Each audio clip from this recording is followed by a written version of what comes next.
CBSE board द्वारा आयोजित होने वाली सीटेट की परीक्षा के लिए जब आप ऑनलाइन अप्लाई करने जाते हैं तो उसमें आपसे एजुकेशनल डिटेल का कॉलम पूछा जाता है, जिसमें आपका पास का स्टेटस कि आप पास हैं या फिर अपियरिंग में अप्लाई करना चाहते हैं, ईयर ऑफ पासिंग या फिर ईयर ऑफ अपियरिंग पूछा जा रहा है, बोर्ड और यूनिवर्सिटी नेम पूछा जा रहा है और एरिया का पिन कोड पूछा जा रहा है। इसको लेकर के अभ्यर्थी बहुत ज़्यादा कंफ्यूज है। साथ ही इस बात को लेकर भी अभ्यर्थियों के मन में कन्फ्यूजन है कि जब हम अपियरिंग को सेलेक्ट करते हैं तो उस कंडीशन में ईयर ऑफ अपियरिंग में 2025 नहीं शो कर रहा है, जबकि 2023 में जितने भी कैंडिडेट एडमिशन लिए होंगे, चाहे 2023 में बीएड वाले होंगे या फिर डीएलएड वाले, उनका पासिंग ईयर जो होगा या फिर अपियरिंग जो होगा वो 2025 में जाकर के होगा। तो उस कंडीशन में 2025 का ऑप्शन नहीं आ रहा है, तो उनके लिए क्या फिल करना है, इन सबके रिगार्डिंग डिटेल में बात करेंगे। साथ ही साथ बहुत सारे ऐसे कैंडिडेट हैं जो ये दावा कर रहे हैं कि उनके कॉलेज का नाम, बोर्ड का नाम, यूनिवर्सिटी का नाम यहाँ पर नहीं शो कर रहा है, तो उन्हें क्या करना है। साथ ही साथ रिजल्ट मोड को लेकर के कि हमारा रिजल्ट परसेंटेज वाइज था, हमारा रिजल्ट सीजीपीए वाइज था, इसको लेकर के भी बहुत ज़्यादा आपके कमेंट के माध्यम से प्रश्न आ रहे हैं। साथ ही साथ ऐसे कैंडिडेट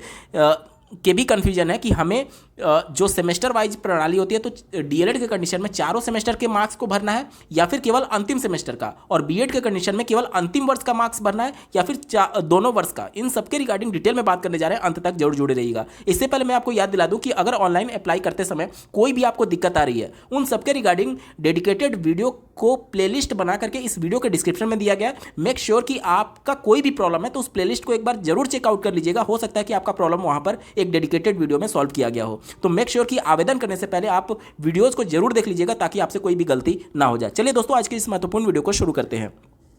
देखिए, सबसे पहले आप डीएलएड या फिर बीएड पास हो चुके हैं या फिर अपियरिंग है, उसको आपको सेलेक्ट करना होता है। इसके लिए यहाँ पर देखिए, पास स्टेटस में आपको यहाँ पर ड्रॉप डाउन मेनू दिया गया है। इस ड्रॉप डाउन मेनू पर जैसे ही आप क्लिक करते हैं तो यहाँ पर दो ऑप्शन खुलेगा, पहला पास का और दूसरा अपियरिंग का। ध्यान से समझ लीजिए, पास किस कैंडिडेट को सेलेक्ट करना है, आपके सभी सेमेस्टर के या फिर अगर वार्षिक परीक्षा प्रणाली है तो सभी वर्षों के रिजल्ट की घोषणा हो चुकी है और कोई भी रिजल्ट पेंडिंग नहीं है, कोई भी बैक आपकी नहीं है, तब उस कंडीशन में आपको पास को सेलेक्ट करना है। अगर आपकी कोई बैक रह गई है, कोई रिजल्ट पेंडिंग है, तो आप पास नहीं सेलेक्ट करेंगे, भले ही आपका सेशन क्यों ना खत्म हो चुका हो। अगर आपकी बैक रह गई है तो उस कंडीशन में आपको अपियरिंग सेलेक्ट करना है। क्यों अपियरिंग सेलेक्ट करना है? क्योंकि अभी बैक पेपर का रिजल्ट घोषित नहीं हुआ है, वो कब घोषित होगा और उसमें आपके कितने मार्क्स आएंगे ये अभी आपको नहीं पता है। क्योंकि जैसे ही आप पास सेलेक्ट करेंगे तो आपके मार्क्स के डिटेल पूछे जाएंगे, और अगर आप बैक पेपर बिना क्लियर किए मार्क्स के डिटेल भर रहे हैं, यानी गलत सूचना दे रहे हैं, जो कि भविष्य में आपके लिए दिक्कत हो सकती है। इस वजह से अगर आपकी बैक लगी है तो आपको अपियरिंग ही सेलेक्ट करना होगा। तो आप अपने अनुसार देख लीजिएगा। यहां पर मैं दोनों कंडीशन को बताऊंगा किस प्रकार से आगे प्रोसीड होना है। तो पहले मैं बात कर लेता हूं पास के बारे में। जैसे ही आप यहां पर पास सेलेक्ट करते हैं, उसके बाद से देखिए ईयर ऑफ पासिंग आपसे पूछा जा रहा है। ईयर ऑफ पासिंग का मतलब क्या होता है कि जिस ईयर में आपका फाइनल रिजल्ट घोषित हुआ है और कोई भी बैक पेपर नहीं है। तो मान लीजिए कि अगर आपका जैसे 2018 बैच की बात करें उत्तर प्रदेश में डीएलएड की, तो उनका फाइनल सेशन जो था वो 2020 में कंप्लीट हो गया था। लेकिन क्या उनका पासिंग ईयर 2020 होगा? नहीं। अगर आप अपना रिजल्ट देखेंगे जो कि पीएनपी के द्वारा प्रोवाइड किया गया होगा, तो उस पर डेट मेंशन किया गया 2021 का। क्यों? क्योंकि आपका जो रिजल्ट था वो 2021 में घोषित हुआ था। तो आप अपना जो रिजल्ट आपको मिला होगा ओरिजिनल वाला, उसे ओपन करके देखिएगा, उस पर एक रिजल्ट डिक्लेयरिंग डेट मेंशन होता है, कोई पर्टिकुलर डेट मेंशन होगा, उसी डेट का जो ईयर होगा वही ईयर आपको यहां पर भरना है। ये बीएड के कंडीशन में भी होगा और डीएलएड के कंडीशन में भी होगा। अब बहुत सारे कैंडिडेट ये कह सकते हैं कि हमारा भी ओरिजिनल मिला ही नहीं है, तो उस कंडीशन में हम क्या भरें? तो उस कंडीशन में जिस वर्ष में आपका ऑनलाइन रिजल्ट घोषित हुआ होगा वही वर्ष आपको यहां पर भर देना है। अब आप ये मत कहिएगा कि हमें ये भी नहीं पता कि हमारा किस वर्ष में रिजल्ट घोषित हुआ था। ठीक है, ये सभी चीजें आपको याद होगी या फिर आप इन सभी चीज़ों को कंसीडर आउट कर सकते हैं। ठीक है, यहाँ इसके बाद से आप अपने अनुसार यहाँ पर फिल कर देंगे ईयर ऑफ पासिंग।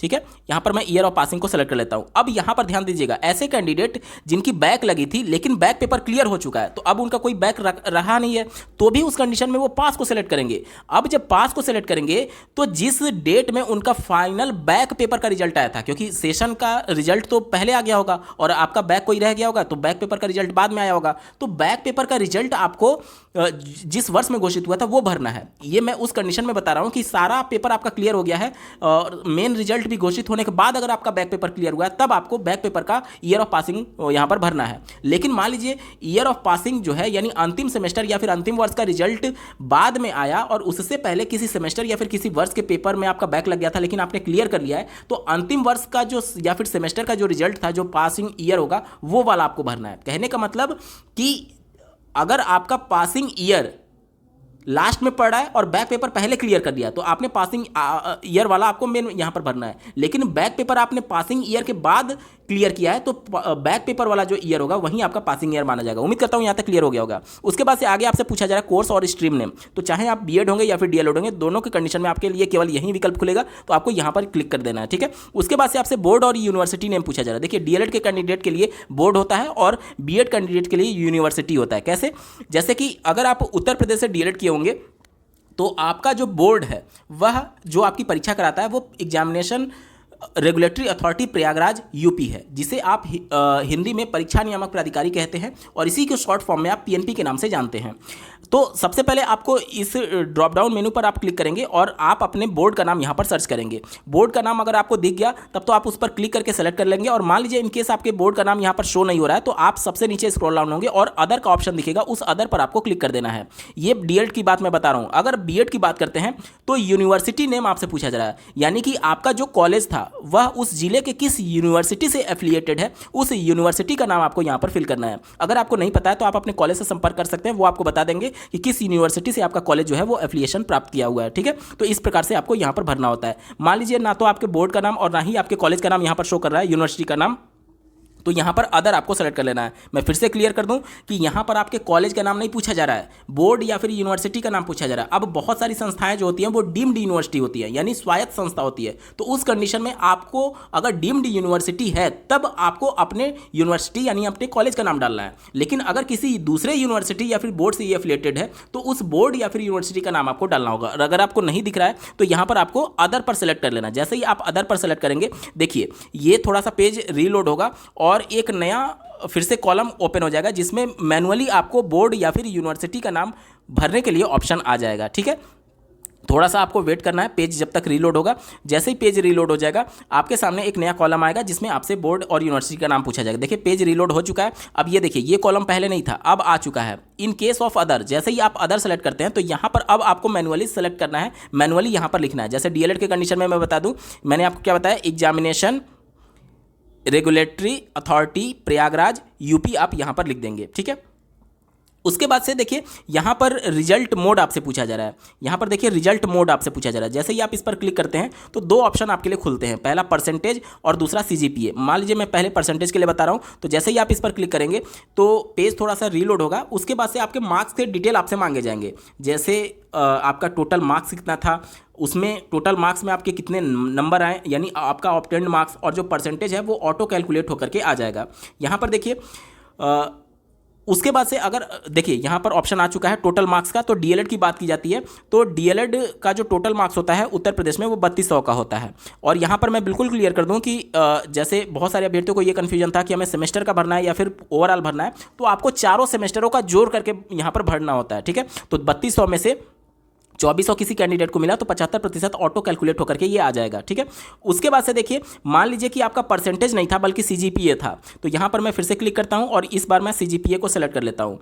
देखिए पेज फिर से रीलोड होगा और अब आपसे सीजीपीए के बारे में डिटेल मांगे जाएंगे। उसके बाद आगे की प्रोसेस को मैं बताता हूँ। जैसे देखिए इंस्टीट्यूट पिन कोड दिया गया है। इंस्टीट्यूट पिन कोड का मतलब इंस्टीट्यूट, यानी अब ये आपके संस्था के बारे में पूछा जा रहा है। आपका जिस संस्था से आपने बीएड या फिर डीएलएड किया है वो संस्था जिस जगह पर सिचुएटेड होगा उस जगह का एरिया का पिन कोड आपसे पूछा जा रहा है, ठीक है। यानी कि जिस कॉलेज से आप बीएड या फिर डीएलएड किए हुए हैं वो कॉलेज जहाँ पर स्थित है उस जगह का आपका पिन कोड मांगा जा रहा है, ठीक है। तो इसमें बोर्ड नेम से कोई भी मतलब नहीं है, इस जगह का आपको पिन कोड यहाँ पर भरना है। देखिए मैंने सीजीपीए सेलेक्ट किया था, पेज रीलोड हो चुका है। अब यहाँ पर आपसे पूछा जा रहा है मैक्सिमम ग्रेड पॉइंट, ठीक है। इस ड्रॉप डाउन मेनू से आप सेलेक्ट करेंगे तो मैक्सिमम जो भी होगा आपका अपने अनुसार देख लीजिएगा। उसके बाद से सीजीपीए ऑब्टेन्ड यहाँ पर मान लीजिए किसी कैंडिडेट को 8.9 मिला, ठीक है। उसके बाद से सीजीपीए आपका यहाँ पर कैलकुलेट होकर के आ जाएगा, ठीक है। और इंस्टीट्यूट पिन के बारे में मैंने आपको बता ही दिया, ठीक है। तो इस प्रकार से आपको यहाँ पर प्रोसीड होना है। अब ये तो मैंने बता दिया पास के कंडीशन में। मान लीजिए कोई कैंडिडेट अपीयरिंग है तो उसको कैसे भरना है, तो यहाँ पर मैं यहाँ पर अपीयरिंग को सेलेक्ट कर लेता हूँ। अपीयरिंग जैसे ही सेलेक्ट करेंगे कुछ चीज़ें आपके लिए हाइड हो जाएंगी। क्या क्या चीज़ें हाइड होंगी? जैसे कि जो रिजल्ट मोड है आपका, देखिए अभी पेज रीलोड हो रहा है, जो रिजल्ट मोड है ये आपका हाइड हो जाएगा। क्यों हाइड हो जाएगा? क्योंकि आप एपियरिंग में सेलेक्ट कर रहे हैं, एपियरिंग में आपके पास आपका मार्क्स का डिटेल नहीं है। क्यों नहीं है? क्योंकि ये माना जा रहा है कि अभी आपके रिजल्ट की घोषणा हुई ही नहीं है। तो जितने भी बैक कैंडिडेट होंगे, जिनके बैक लगे होंगे या फिर जिनका रिजल्ट घोषित नहीं हुआ होगा, वो सभी एपियरिंग में फिल करेंगे, क्योंकि आपके पास मार्क्स का डिटेल नहीं है। देखिए अब रिजल्ट मोड जो है वो यहाँ पर ब्लैंक हो गया है, मतलब कि आप इसको सेलेक्ट नहीं कर सकते। अब आपसे आपके मार्क्स के डिटेल नहीं पूछे जाएंगे। उसके बाद से देखिए अगला हमसे पूछा जा रहा है ईयर ऑफ एपियरिंग आपसे पूछा जा रहा है। तो यहां पर देख सकते हैं अब यहां पर केवल एक ही विकल्प खुलेगा 2024 का। तो भले ही आपका रिजल्ट 2025 में जाकर के जाए, लेकिन आपके लिए केवल एक ही विकल्प खुलेगा 2024 में आप एपियरिंग में है। इसका मतलब यह हुआ कि 2024 जो वर्ष चल रहा है इस समय आप एपियरिंग में है, ठीक है। तो यहां पर 2024 ही चुनना है, आपसे ईयर ऑफ पासिंग नहीं पूछा जा रहा है। देखिए ईयर ऑफ पासिंग तो उन कैंडिडेट्स को भरना था जो कि पास हो चुके हैं। आपसे क्या पूछा जा रहा है? ईयर ऑफ एपियरिंग, यानी कि किस वर्ष में आप एपियरिंग है। तो अभी जब आप आवेदन करें 2024 में, तो 2024 में आप एपियरिंग में, तो 2024 ही यहां पर बाय डिफॉल्ट केवल आएगा। देखिए 2024 ही केवल आ रहा है, तो यहाँ पर आपको 2024 कोई दूसरा ऑप्शन खुलेगा ही नहीं, तो आपकी मजबूरी है कि आप 2024 ही भरेंगे। तो यहाँ पर इसको कोई भी कंफ्यूजन मत रखिए कि आपका 2025 होगा या फिर 2024 होगा। यहाँ पर आपको जो ऑप्शन आपको दिख रहा है वहीं आपको सेलेक्ट कर लेना है, ठीक है। कोई भी गलती नहीं होगी। यहाँ तक क्लियर हो गया? उसके बाद से कोर्स और स्ट्रीम नेम में जब आप जाते हैं तो यहाँ पर बाय डिफॉल्ट एक ही केवल ऑप्शन आएगा, चाहे आप बीएड हो या फिर डीएलएड। फिर उसके बाद से बोर्ड और यूनिवर्सिटी नेम में मैंने आपको बता ही दिया कि आप अपने बोर्ड और यूनिवर्सिटी के नाम को सर्च करेंगे, अगर मिल जाता है तब तो ठीक है, उसको सेलेक्ट करेंगे, अन्यथा की कंडीशन में आप अदर पर सेलेक्ट करेंगे और अदर के बाद से आपको मैनुअली फिल करने का कॉलम ओपन हो जाएगा, ठीक है। उसके बाद से नीचे आपसे रिजल्ट के बारे में पूछा ही नहीं जाएगा क्योंकि आप एपियरिंग में अप्लाई कर रहे हैं। उसके बाद से एरिया का, जहाँ पर भी आपका कॉलेज होगा उस एरिया का पिन कोड आपको यहाँ पर भर देना है और ये सिक्योरिटी पिन भरते हुए इसको आप यहाँ पर फिल करते हुए सेव एंड नेक्स्ट बटन पर क्लिक करेंगे। तो ये सारे डाउट जो थे कि हम एपियरिंग ईयर कौन सा भरें, पासिंग ईयर कौन सा भरें, बोर्ड नेम में क्या भरें, इंस्टीट्यूट पिन कोड में क्या भरें, उम्मीद करता हूं कि आप सभी के डाउट क्लियर हो गए होंगे। बावजूद इसके अगर आपका कोई प्रश्न रह जाता है तो कमेंट के माध्यम से पूछ सकते हैं। और इसके अलावा अगर किसी भी प्रॉब्लम को लेकर के आप आवेदन करने में प्रॉब्लम या फिर दिक्कत महसूस कर रहे हैं तो इस वीडियो का डिस्क्रिप्शन जरूर चेक करिएगा। डेडिकेटेड प्लेलिस्ट का आपको लिंक दिया गया जिसमें सारे प्रॉब्लम के बारे में डेडिकेटेड वीडियो के माध्यम से बात की गई है। इस वीडियो को देखने के लिए आपका बहुत बहुत धन्यवाद। भगवान करे आपका दिन शुभ हो।